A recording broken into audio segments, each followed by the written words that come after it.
আল্লাহর কথার সাথে মিল আছে। সব টুকরে দেখেছে কোটি কোটি কোটি কোটি টাকা দৌড়িয়ে ফেলা হচ্ছে, কিন্তু শুধু মানুষকে দেখানোর জন্য যদি করি তাহলে তো সুবিধা আছে। এটা আমাদের হাতের কামাই।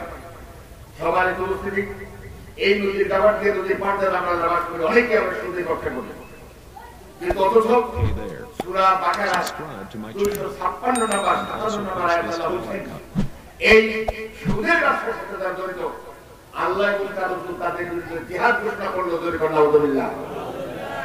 আল্লাহ যদি আমার বিরুদ্ধে আমাদের বিরুদ্ধে জিহাদ ঘোষণা করে থাকে, দোয়া করে কোনো হুজুরের দোয়া আছে কবুল হবে?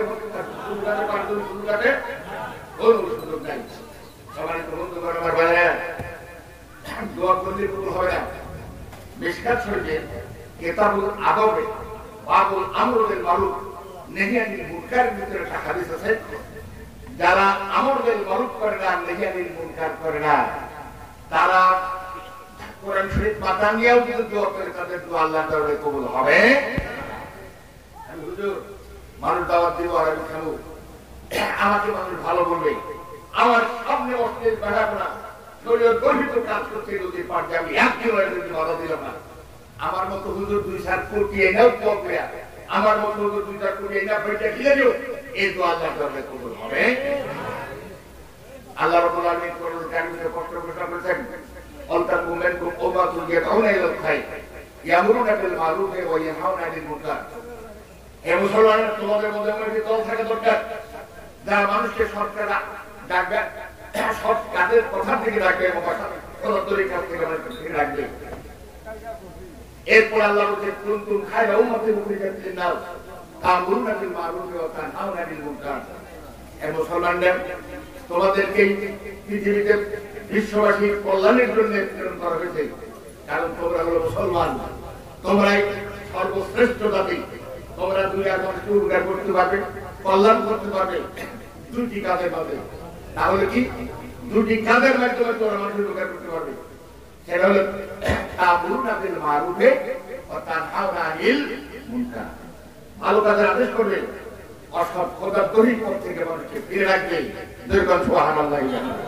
তা যদি না হয় আমাদের দোয়া কবুল হবে না, এই কথা আল্লাহ বলেছেন এবং তার রাসূল বলেছেন।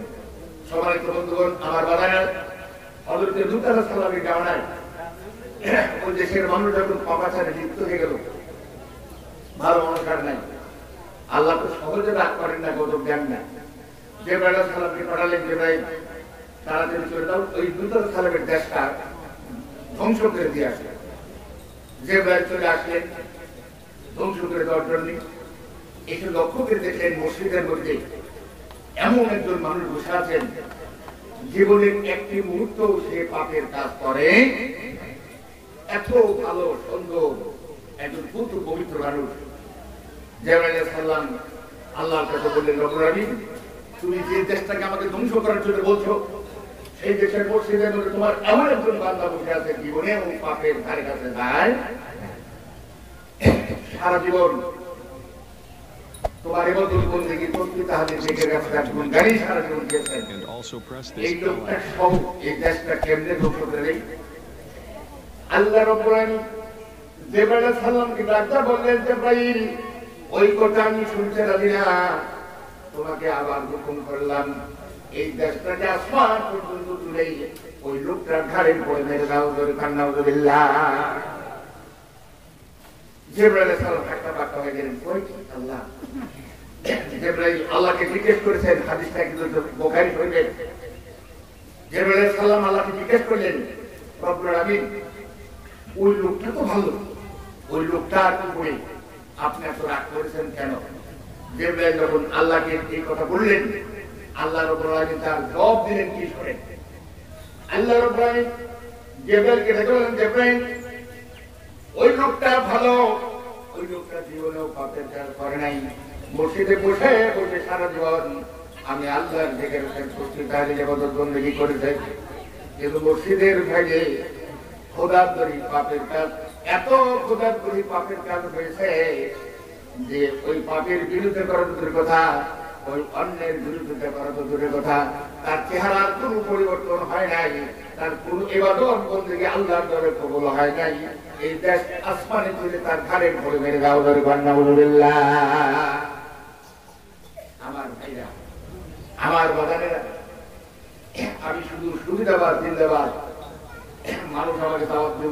দেবো, টাকা দেবো, পয়সা দেবো, ভালো ভালো খাইবো, আর আমার মেরে মেরে শরীর প্রভৃত অশ্লীল ব্যাপার কাজ রহল চলছে, তার বাধা দেওয়া তো দূরের কথা, আমি তাদের একটা ধমক পর্যন্ত দেই নাই। জোরে কর না উঠো।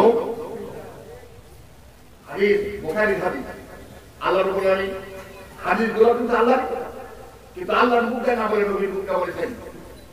বুখারীর হাদিস, আল্লাহ রাসূলুল্লাহ সাল্লাল্লাহু আলাইহি ওয়াসাল্লাম ইদা রাআ আহাদুকুম মুনকারান ফালইউগাইয়িরহু বিয়াদিহি ফাইন লাম ইয়াসতাতি বিকালবিহি ফাবিলিসানিহি ফাইন লাম ইয়াসতাতি বিকলবিহি যালিকা আযফুল ঈমান। নবী বলেছেন, শোনো দুইজন, তোমাদের সামনে তোমরা কেউ তো ইসলাম বিরোধী শরীয়ত বর্জিত কোন কাজ দেখবে, তোমার উপর অপরিহার্য কাজ, অপরিহার্য কর্তব্য হলো তোমার হাত দিয়ে তোমার শক্তি প্রয়োগ করে ওটাকে বন্ধ করে দাও, ওটাকে দূর করে দাও। যদি হাত দিয়ে বন্ধ করতে না পারো, খাবেন যে সানিহি, মুখ দিয়ে করো, বলে যে হাত দিয়ে পারিনি কিছু করার জন্য। আজকে তো মুখ দিয়ে বলতে পারছে কি কথা ঠিক কিনা। এমন একটি সময় আসতেছে মুখ দেওয়া অন্যায় বিরুদ্ধে কথা বলার সুযোগ নাই। মুখ দেওয়া উঠতে পারো আমি কাল বেশি, এটা আরবি ভাষাতে হাদিসে লেখা। আমি কালকে আমাদের দেশের হুজুরা কি ওপেন করবে কিনা করে। আচ্ছা, আমরা 2 লাখ মানুষ, 2 কোটি মানুষ যদি একটা অন্যায়কে ওপেন করবে কিনা করি, ওই জিনিসটা বন্ধ হবে?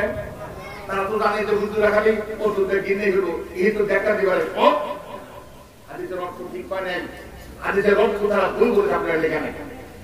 আমি কালকে মানে কি, তখন হাত দেও কোন অন্যায় বিরুদ্ধে করতে পারলাম না, মুখ দেও পারলাম না, তখন ঘরে বসেন, পরিষদে বসেন, লোকজন নিয়ে বসেন, এমন একটি অন্তর্জাল পরিকল্পনা করেন যে এই দেশে কোন পথ এবং মত চালু হয়ে এই সব অশ্লীলতা বন্ধ হবে। কি কথা ঠিক কিনা? সম্মানিত বন্ধুরা, আমার বাজারেরা ভাইরা, একটা কথা শোনেন। এখন তো বিমানে হলে যায়, আগে হলে গেছে ইস্টিমারে, আপনারা শুনেছেন পুরুষের করতে পারবে, ছেলেরা করতে পারবো না। 15 দিন দেখতেই লেগছে, 15 দিন লেগছে। আর এখন সাইকেল মোকাবিলে বোঝানো যায়। এমন একটি জায়গা আছে, সেখানে রোজগার নেই, সেখানে শয়তানকে আপনারা কিন্তু অবজেন, আমি অর্ডার করছি সেটা লোক শয়তানকে প্রতিদিন তুমি দম দাও। আর সেখানে এমন একটা জিন চাল্লা, এমন একটা জিন, সেখানে রোজগার নেই, লোহার শিখটা পরা দেয়, এমন ভাবে আঘাত করলেন সে ওখানে আছে, ওইখানে আছে। ইস্তেমার নিয়ে গেছে, তখন দেখা গেছে কি সাগরের মধ্যে এক হাত দিয়ে ডাকে আর এক হাত দিয়ে তারাই বলছে যেখানে এসো, আর যেখানে ইস্তেমার ডুবে যাবে। সম্মানিত বন্ধুরা, আজকে নদীর পাড়ে আমরা দোয়ার ব্যবস্থা করছি, কিন্তু 5টা করে হাট তোলার মনে যে বিদেশি মেহমান প্রিয় সম্পর্কে উলঙ্গ করে না থাকলেও এখানে দোয়ার টাকা উঠে নেই, নদী পর্যন্ত যেতে পারে। কি কথা ঠিক কিনা? সেদিন তো কেউ করে যায়নি আমরা কোনো কিছু, আজকে এখানে তারা কি গেল কাজে আমাদের কবুল হওয়ার জন্য ব্যবহার আছে। হুজুর আকারে বাইরে উঠে বসে হবে না, মসজিদে হবে না, এই সবগুলো বন্ধ করতে হবে। আল্লাহর মেহরবানি সব বন্ধ করতে হবে। আপনারা জানেন আল্লাহর উপর কারিমে এই সব ব্যাপারে অসংখ্য কথা বলেছেন। সম্মানিত মুসলিম আমার ভাইয়ের, আমার বাজার, আল্লাহ বলেছেন সূরা হজে, ওয়াল্লাযিনা মাক্কান্নাহুম ফিল আরদি আকামুস সালাত ওয়া আতাউয যাকাত ওয়া আমারু বিল মারুফ ওয়া নাহাউ আনিল মুনকার। আল্লাহ বলেছেন, মুসলমানরা শোনো, তোমাদের কাউকে যখন ক্ষমতা দেওয়া হবে, তোমাদের কাজ হবে প্রথম একটা, যারা ক্ষমতা যাবে এই ক্ষমতা বান্ধব এদের উপরে আল্লাহর পক্ষ থেকে 4টা দায়িত্ব দেওয়া হয়। কটা দায়িত্ব বড় করতেছে নাকি? বলেন কটা দায়িত্ব? একটা হলো কি আকামুস সালাত, স্টেট পড়ালে নামাজ খরচ করে দেবে, আবার হওয়ার সাথে সাথে কোনো মর্যাদা বাড়ি করতে পারবে না, এটা সরকারের দায়িত্ব। ও আতাউয যাকাত, সুদ ভিত্তিক অর্থনীতি ব্যবস্থাকে বন্ধ করে দিয়ে যাকাত ভিত্তিক অর্থনীতি ব্যবস্থা চালু করতে হবে। 3 নম্বর আমারু বিল মারুফ, সৎ কাজের আদেশ করতে হবে, আজ থেকে কোনো কিছু চলবে না বাজারে। আর নাহাউ আনিল মুনকার, অসৎ পদার্থের পথ থেকে মানুষকে ফিরে দিতে হবে। সম্মানিত বন্ধুরা আমার, এই দায়িত্ব আমাদের। এই জাহারাত ফাসাদুদ্দিন বানওয়াল বাহাদুর আলী বেমান কাছে বাইদিন না তাকালে বুকের ভিতরে কেঁপে ওঠে, এই দেশটা দুনিয়া হয়ে গেল, কিন্তু এখানে দেখার মানুষ নাই। ঠিক কিনা? ওই যে দেখে বকুর সময় পানি যখন শুরু পায় না, ওই সময় 500 ঘন্টার ফেলা 5 লাখের নৌকা দিয়ে দেবো। এই তো আমাদের প্রভাব। সম্মানিত বন্ধুরা আমার বাজারা, খলিফাতুল আমিরুল মুমিনিন খলিফাতুল মুসলিম হযরত ওমর যখন মুসলিম জাহানের খলিফা, আদাব জাহানের খলিফা, নবীগণের চরিত্র এবং আদর্শের মানুষ, তিনি মিশরে তার একজন গভর্নরকে পাঠালেন, তার নাম হল আমর ইবনুল আস। খুব সচেতন মানুষ আমর ইবনুল আসকে মিশরের গভর্নর করে পাঠালেন। গভর্নর যখন মিশরে পৌঁছে গেল, আচ্ছা ঠিক আছে, এই হাদিসটা বলে আমি শেষ করি। গভর্নর যখন মিশরে পৌঁছে গেল, মিশরের লোকজন তাকে ঘিরে ফেলেছে। আপনাকে আমিরুল মুমিনিন খলিফাতুল মুসলিমিন পাঠাচ্ছে, এই কথা ঠিক, আপনাকে গভর্নর হিসেবে আমরা মেনে নিলাম, এই দেশের শাসন করেন, কিন্তু দেশ শাসন করার আগে দেশের মানুষকে বাঁচান। বলছি বলে মানুষকে বাঁচান, তাহলে এই দেশে একটা নদী আছে, তার নাম হলো নীল নদ, নীল দরিয়া। নীল নদীর পানি শুকিয়ে গেছে, পানির আর এক নাম জীবন। পানির ব্যবস্থা করে দেশ শাসন করবেন কি দেয়া, জনগণের যদি না বাঁচে তো উপায়টা কি হবে? হযরত আমর ইবনুল আস চিন্তা করলেন যে আমি তো আসলে খলিফা হয়ে, তো পানির ব্যবস্থা আমি কেমনে করবো?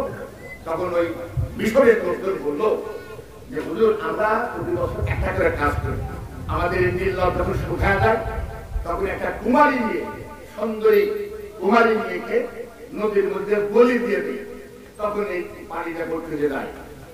হযরত আমর ইবনুল আস বললেন যে এটা জাহিলিয়াতের কাজ, আমি আমিরুল মুমিনিনের কাছে না শুনে এই কাজ আমি করতে পারবো না। চলে আসলেন আমিরুল মুমিনিনের কাছে, ওমরের কাছে কথা বললেন। হযরত ওমর বললেন এই জাহিলিয়াতের কাজ এটা করা যাবে না, তুমি তাড়াতাড়ি চলে যাও, কাগজ বের করে একটা চিঠি লিখে দেন। শুধু লিখলেনই একটা লাইন, লাইনের ভিতরে বললেন যে এই কাগজটা নিয়ে মিশরের লোকজনদেরকে ডাক দিয়ে লিখে আসবে, তুমি তারপরে কাগজটা নদীতে ফেলে দেবে, তারপরে না হয় তুমি দেখো। কাগজের ভিতরে লেখা আছে মিশরের নদ, সেই নীল নদ মিশরের রেকর্ড, আমি ওমর আল্লাহর একজন খলিফা।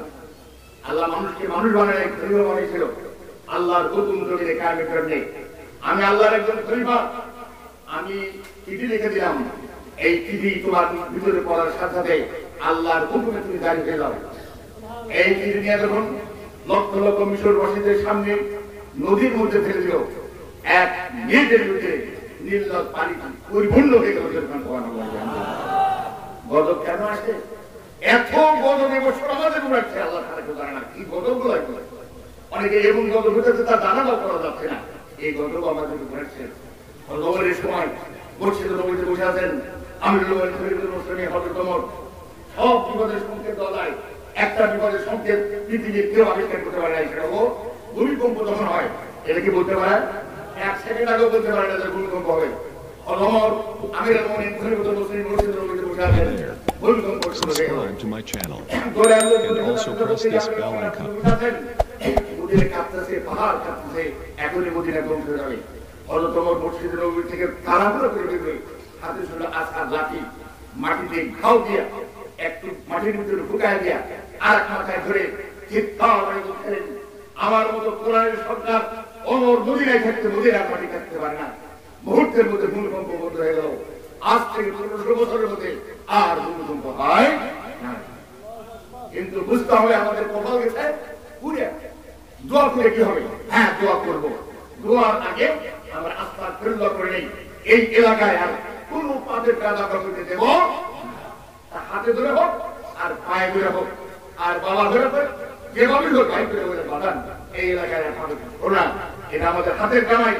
সবার তুমি যদি আদান হয়ে গেছে না মাত্র, এরপরে অন্যান্য পক্ষের কথা বলেন। আমি আপনাদেরকে বলছি, একটু কষ্ট আপনার মনে করেন, আপনি যে পারেন, আমি ক্ষমা চা নিচ্ছি, তবে মনে মনে চিন্তা করে দেখেন, খালি